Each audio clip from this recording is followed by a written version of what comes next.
د سعودي عرب شاه سلمان د سلطنت لوړپوړو پوځي چارواکو او یو شمېر مرستیال وزیرانو په چوکو کې بدلون راوستی دی.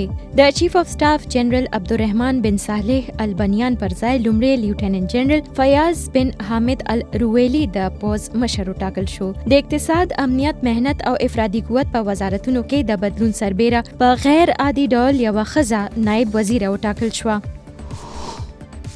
د IMF مشر کریسټین لګارډې ویلي نړیوال اقتصاد کې پراخه وده لیدل کیږي، خو د تجارتي شخړو، اقتصادي پالیسو او تکنیکی بدلون له امله د خطر کچه په لوړېدو ده. لګارډې دا خبره په انډونیشیا کې د انټرنیشنل مانیټري فنډ یوې غونډې پر مهال وکړه. هغې وویل اداره تمه لري چې په 2013-14 کال کې نړیواله اقتصادي وده 3.9% ته ورسیږي چې په 2019 کال کې 3.8 وه.